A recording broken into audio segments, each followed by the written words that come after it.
Welcome back to the Commanders Declassified podcast, your home for all things Washington Commanders, your 10-5 Washington Commanders, your double-digit win Washington Commanders, your one win away from making the playoffs Washington Commanders. You're still in play for the sixth seed Washington Commanders. A lot is going on, but it's all beautiful and it's all good. Mike, we just played a heck of a game. We'd be remiss not to say what's up to Eric. He's out buying a Rolls-Royce Cullinan right now. Right now, he sent Mike and I some pictures. He went to another state to get this car. That's how exclusive it is. He didn't just go to your local lot. So in case you're wondering where he is, he's getting a Rolls-Royce Cullinan. He said it was cold outside, and the Mercedes AMG will no longer do. He has to have a Cullinan. So that's what Eric is doing. Shout out to Eric. He'll be back after the holiday. And speaking of holidays, we hope everybody out there is blessed, warm, fed, clothed, and has what they need to get through this holiday season. Okay. Now, speaking of gifts, we got one on Sunday, man. What did you think about that game versus the Eagles? You know, I hear a lot of people saying, "Oh, they only won because Jalen Hurts out." No, we may have won because Jalen Hurts was out, but that's not the only reason we won on Sunday. Like, let's keep it a buck. The offense. Well, not even the offense. Jayden Daniels, bro. That was a master performance, even with the two interceptions. Like, you literally saw the highest of highs with the lowest of lows in this game.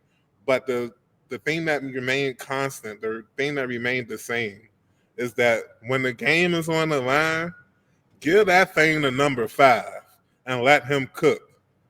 It's happened time and time again, man. I can't think of any game this season when he didn't deliver when the game was on the line. Even in games that we lost, he delivered still. It was the kicker that blew the extra point.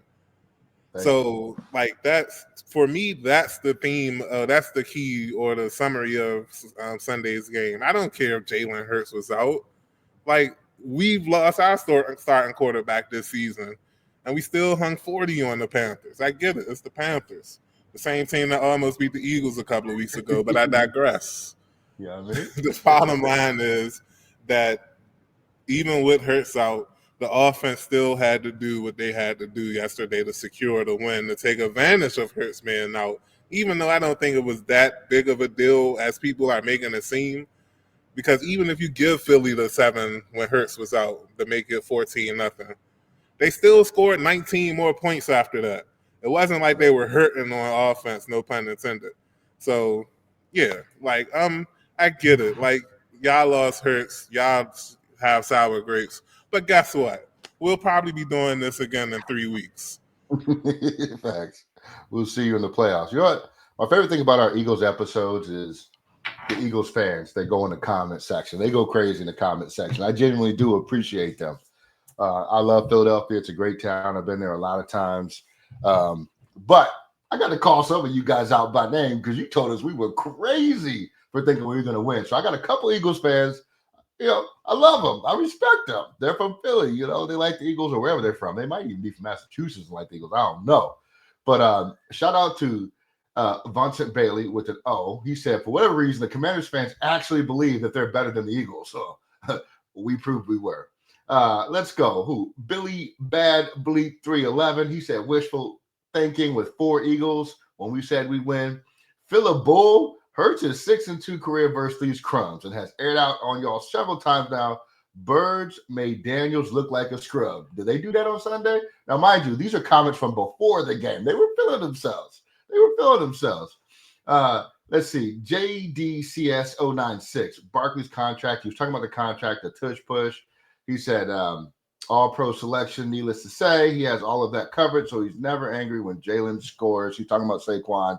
Well, guess what? Jalen didn't score this time. Didn't happen. Curly Green, 1562. Shout out to you, man. But you were wrong. You lost. I keep going for days. Garrett 9523. Yeah, Brian Robinson did play last time, but guess what? We still beat you. We beat you. Let's see. I'm gonna keep going. 420 Terrence. No, he's with us. I'm sorry. Shout out to 420 Terrence. He's one of us. He's a good guy. Faye Roan Shout out in the comments, and you know what? We beat the Eagles. Swivel Hippie is one of us too. Shout out Swivel Hippie.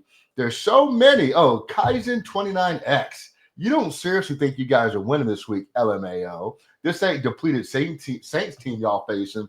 Brother, we beat you. Sorry. Man, Siddiqui, LOL's at the headline. Great job trolling us Eagle fans because you know darn well y'all taking a loss. Hey, did we though? Did we though? Oh, we did. We did. Okay. Let's see. Rosalind Bland 7458 couldn't even beat the trash Cowboys. Please, Rosalind, please report to the comment section. Let me know how that game turned out. And then The last one I'm irony gonna do. is that, oh, I'm sorry, but the irony on that comment is that the Cowboys actually beat us with their backup quarterback. So I'm like, whatever.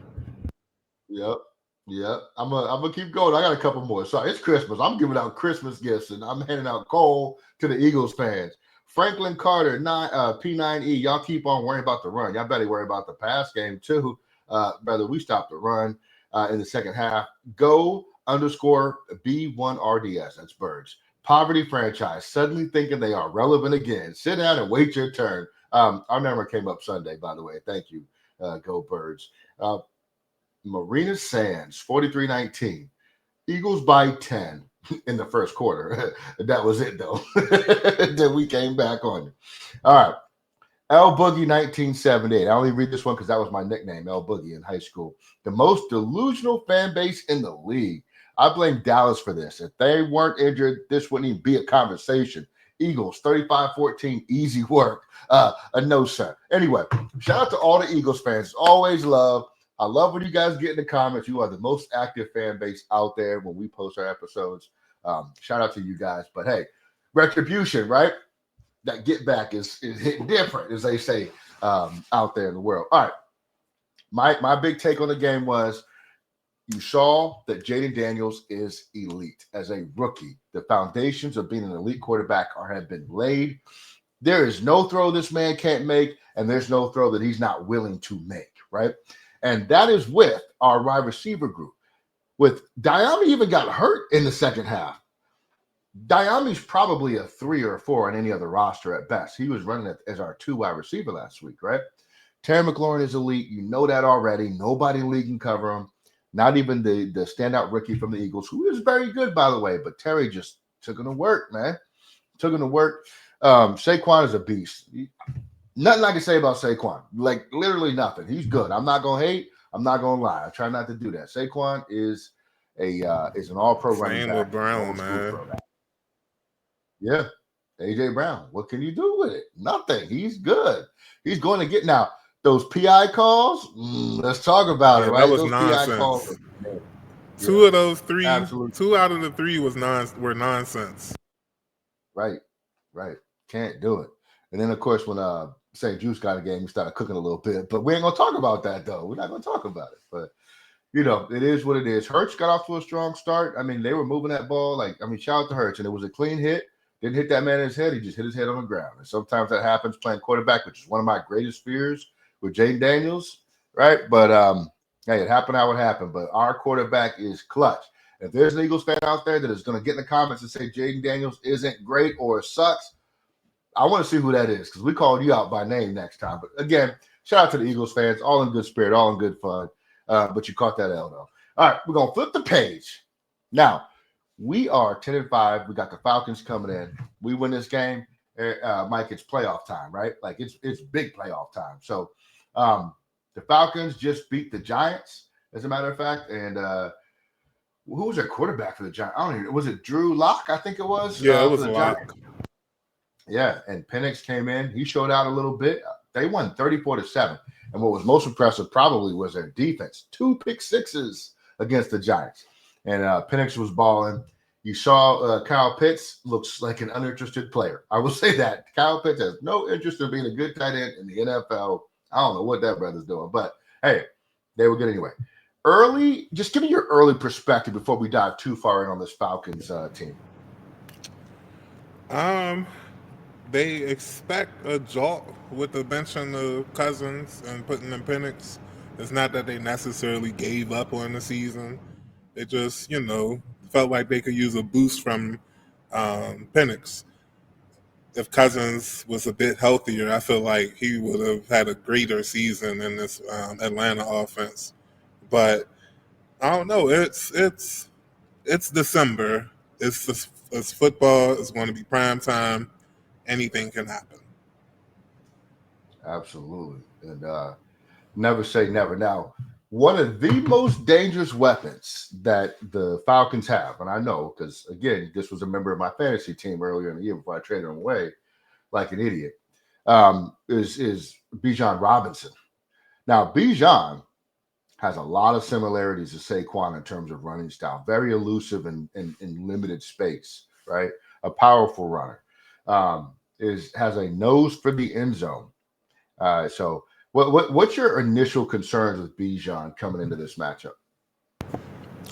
I was talking to another Commander fan earlier, and I was saying that it was kind of a good thing that we played the Eagles before the Falcons because I feel like Bijan may be the closest running back in the league, pound for pound, height for height, step for step, or whatever, to Saquon.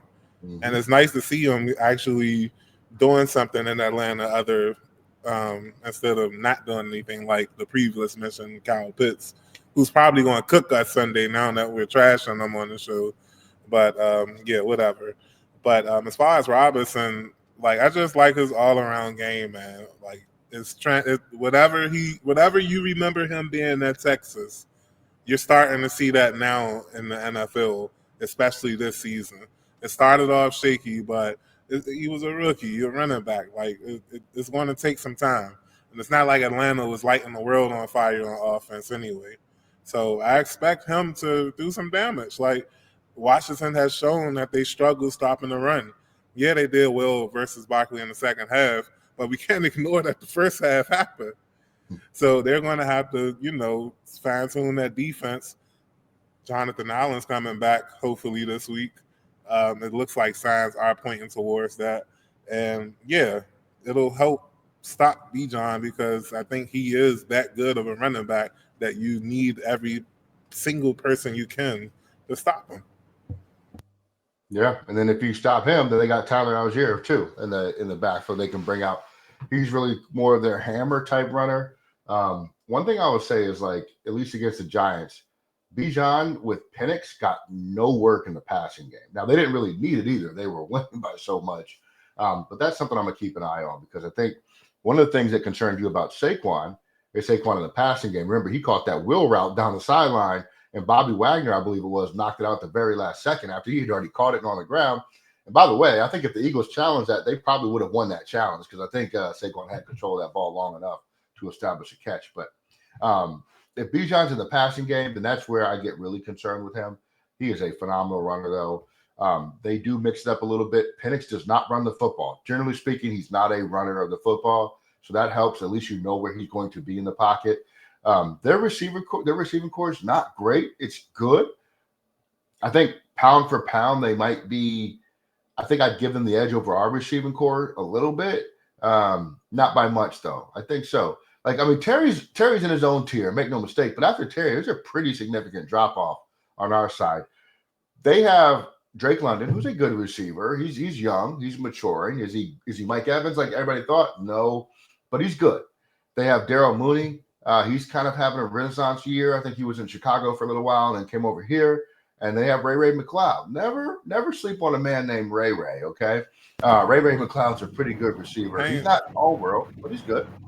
Man, I ain't gonna hold you. I think you're downplaying their receiver core, man. It's significantly better than Washington's.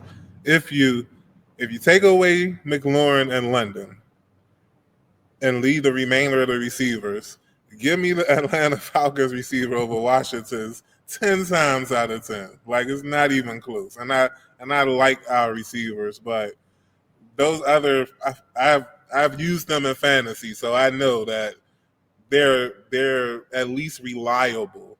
I can't say that about the Washington. I would play no receiver for Washington in fantasy outside of McLaurin. So that alone should tell you something. But let me say this.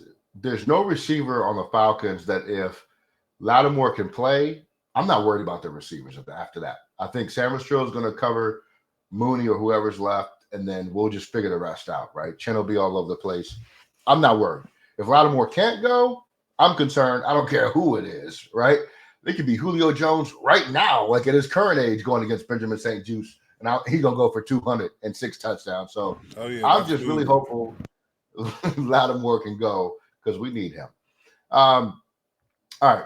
Penix looked good, though, in his debut. He had an interception that was all on Pitts. If you see the replay, that's Pitts. It's not Penix. But he's an efficient passer. He has an absolute laser for an arm. I think he throws kind of a flat ball to me, but he can drill that ball in. What I think is like Luvu has evolved, at least in my understanding of what Luvu is. He may have always been this at Carolina. Okay. I didn't know he was this freaking good, though. I mean, that interception that he had across the middle against the Eagles looked like a Madden animation, right? Like it looked because he just boom, though it was crazy. He's a problem. I don't think that the Falcons have a solution for Luvu at this point. Defensively, where are our strengths against this team, Mike?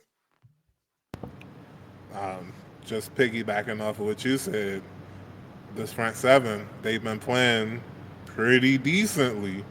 It's not like they've been the monsters of the midway or whatever, or it's not like they've been locking stuff up. But when the play needs to be made, they've been making it. I think Fowler is in double-digit sacks right now. Same with Luvu. I'm not sure if he joined them yesterday. But, yeah, you got two players with double-digit sacks. I can't remember the last time that happened for Washington. And like I previously mentioned, John Allen's probably coming back this week. He wasn't practicing in the black jersey last week. He was actually limited, so he probably could have played last week if it was a playoff game or something. But the fact that he is coming back this week, that strengthens up the front seven. And like you mentioned them earlier, Wagner, like we got to have a discussion about him after the season. But right now, he's doing what you expect him to do. He's an older linebacker, so he may have lost a step. But as long as they try to keep him away from Bijan and not isolate him on Bijan, I feel like Wagner could have a good game if he's wrecking havoc on the front lines or whatever. And with him being a veteran going against a rookie quarterback, making adjustments or whatever on the field as a field general, that can help out too. But our strengths is definitely the front seven.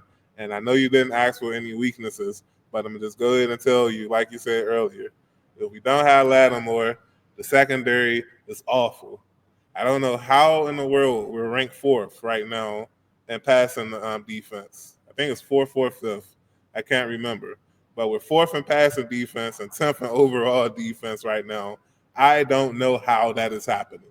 And I watched all the games, every single play for the most part. I don't know how the defense is doing what they're doing other than crediting Joe Witt.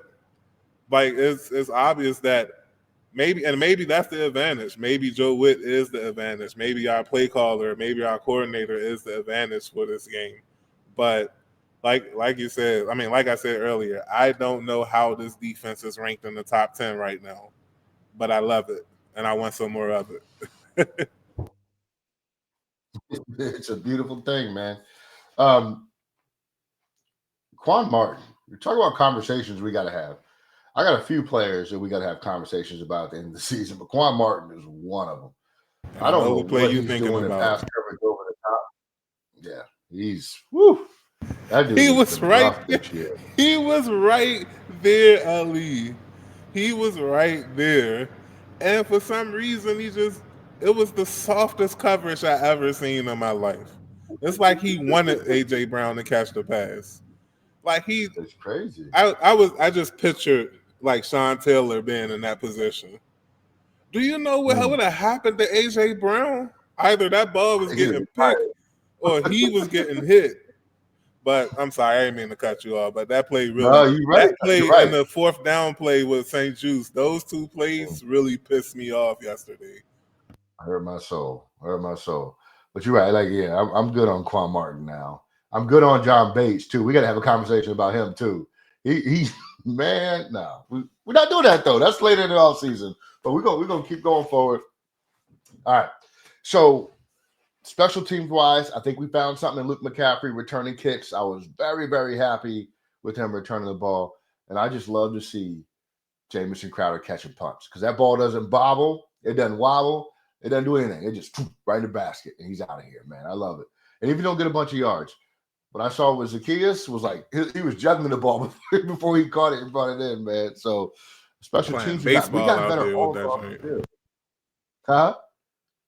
No, I was saying it looked like when Zacchaeus tried to catch punts, it looked like he was an outfielder rather than a receiver trying to catch the ball. Right. That's right, man. We're coming together at the right time, man. I love what we're doing. I forgot to mention this. My big concern on offense is running the football. What is going on with Brian Robinson, man? He can't get yards anymore. I said I've been telling people that a conversation with him has needed to have been had for a minute now, and I think he's good, and that's what's been saving him. The fact that he's good, so he is able to get yards and take advantage of the holes that the offensive line creates. But we're seeing right now why it wouldn't be the worst thing in the world to upgrade the running back position in the offseason. And I feel like that does not mean you get rid of Brian Robinson. You keep him and you bring in somebody that's better. And you have a two-headed running attack to go with Jayden Daniels. And then all of a sudden, it's getting really interesting.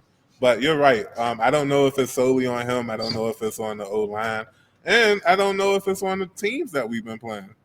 Like the Saints and Eagles, like they're good at stopping the run, or at least okay at stopping the run in the Saints position. So I don't know. Like, let's see what happens Sunday night, because if you give me a second, I could tell you what the Falcons are ranked in rushing. They are 12th, so they're like middle of the pack in rushing. So if they can get the run game going this Sunday night, maybe my tune is changing. But as of now, and he's starting to fumble. I know it's only the first time this season, but is it the first time this season that he lost fumbles, or the first time that he fumbled, period? Because I feel like he's been fumbling a lot this year. Yeah, I gotta look it up. It's like he's starting to become Antonio Gibson. Nah.